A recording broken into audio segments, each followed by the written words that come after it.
Hello అండి అందరికీ. అందరూ ఎలా ఉన్నారు? బాగున్నారా? ఇవాల్టి వీడియో వచ్చేసి చిక్కుడుగాయ, మెంతెం కూర, అలాగే టమాటా వేసి చిక్కుడుగాయ కర్రీ అయితే చేశానన్నమాట. సో ఎలా చేశాననేది చూపిస్తాను, చూసేయండి. కర్రీ వచ్చేసి అందరికీ తెలిసిందే, బట్ అందరూ ఒక్కొక్కలాగా చేస్తారు కదా. నేను ఎలా చేస్తాననేది చూపిస్తాను, చూసేయండి. కానీ సింపుల్గా చేసుకోవచ్చు, ఇలా టేస్ట్ కూడా చాలా బాగుంటుంది.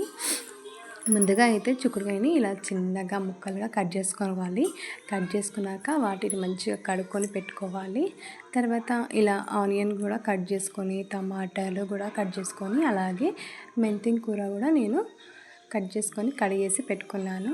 ఇప్పుడు స్టవ్ ఆన్ చేసి బాండి పెట్టి 2 స్పూన్ల ఆయిల్ అయితే వేసుకున్నాను అనమాట. నేను ఆయిల్ కూడా కొంచెం వేడయ్యాక ఆనియన్ వేసుకున్నాను. ఆనియన్ వేసుకొని ఆనియన్ కూడా ఒకసారి మంచిగా కలిపేసుకున్నాక, ఆనియన్ కొంచెం కలర్ వచ్చాక మెంతి కూర ఉంటుంది కదా, మెంతి కూర వేస్తున్నాను అనమాట. మెంతి కూర ఇప్పుడు ఎందుకు వేసానంటే, మెంతి కూర పచ్చి వాసన వస్తుంది కదా, అందుకని చెప్పేసి ఆయిల్లో బాగా ఉడికిస్తే ఆ స్మెల్ అనేది పోతుంది అని చెప్పేసి నేను ఫస్ట్ వేస్తానన్నమాట మెంతి కూర.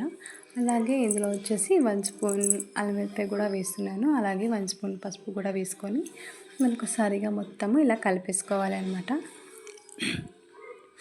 ఇది కూడా కొంచెం అల్లం వెల్లిపాయ పేస్ట్ పచ్చి వాసన పోయే వరకు ఉడికించుకున్నాక చిక్కుడుకాయ కూడా వేసుకోవాలి. చిక్కుడుకాయ కూడా వేసుకొని మొత్తం ఒకసారి అంతా కలుపుకోవాలన్నమాట. కలిపేసుకున్నాక క్యాప్ పెట్టేసి ఒక 5 మినిట్స్ వరకు మనము ఉడికించుకోవాలన్నమాట.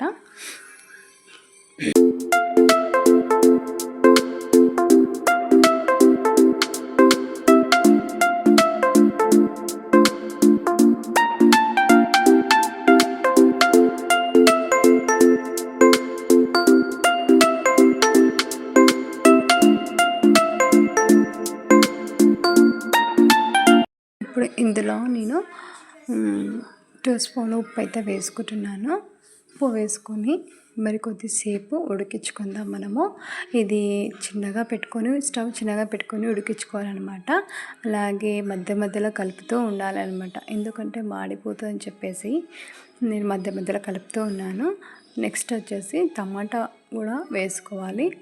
టమాటా కూడా వేసుకొని కొద్దిసేపు మనం ఉడికించామంటే ఆ టమాటా నీరుకి చాలా తొందరగా ఉడుకుతుందని చెప్పేసి కొద్దిసేపు ఉడికించుకోవాలన్నమాట. చూసారు కదా, ఉడికిపోయింది కొంచెము. ఇందులో నేను వచ్చేసి 2 స్పూన్ సగం అయితే కారం వేసుకుంటున్నాను. కారం కూడా వేసుకున్నాక అది కూడా మొత్తం అంతా మంచిగా కలిసేలా కలిపేసుకోవాలి.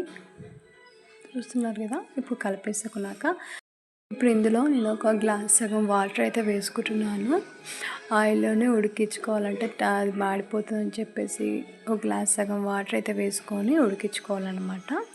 ఇది కూడా ఒక 10 మినిట్స్ వరకు ఉడికించుకుంటే సరిపోతుంది. ఇది ఫస్ట్ చిక్కుడుగా వచ్చేసి మనం ముందుగానే వాటర్లో ఉడకబెట్టి కర్రీ చేసుకుంటే చాలా బాగుంటుంది. కానీ కొందరు వచ్చేసి వాటర్లో ఉడకబెడితే ఆ చిక్కుడుగా టేస్ట్ అనేది పోతుందని చెప్పేసి కర్రీ చేసేటప్పుడు ఉడకబెడతారనమాట. సో నేనైతే ఇలా కర్రీ చేసేటప్పుడు ఉడకబెట్టాను, ముందుగా ఉడకబెట్టలేదు. చూస్తున్నారు కదా, ఇప్పుడు ఇది కొద్దిసేపు ఉడకబెడదాం మనము. ఒక 5 మినిట్స్ వరకు క్యాప్ పెట్టేసి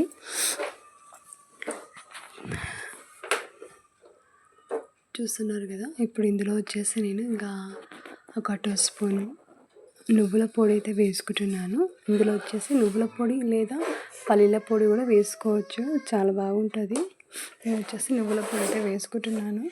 నువ్వుల పొడి వేసుకున్నాక ఇంకా కొద్దిసేపు ఉడికిద్దామని చెప్పేసి ఉడికించాను. అలాగే దీంతోపాటు మనము 1 స్పూన్ ధనియాల పొడి కూడా వేసుకుంటున్నాను. చూస్తున్నారు. అలాగే కొత్తిమీర పుదీనా ఉంటే కూడా వేసుకోవాలి. సో నేను ఇక్కడ వచ్చేసి లాస్ట్లో ఇంకా అది కొత్తిమీర పుదీనా వేసుకొని ఇంకా ఉడికించుకున్నాను.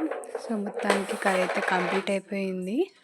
వీడియో నచ్చితే చిన్న లైక్ చేయండి. అలాగే కొత్తగా ఎవరైనా చూసినట్టుంటే సబ్స్క్రైబ్ కూడా చేసుకోండి. సింపుల్గా ఇలా చేసుకుంటే కనుక చాలా టేస్టీగా ఉంటుంది. సో మరొక వీడియోతో మళ్ళీ కలుద్దాం. బాయ్.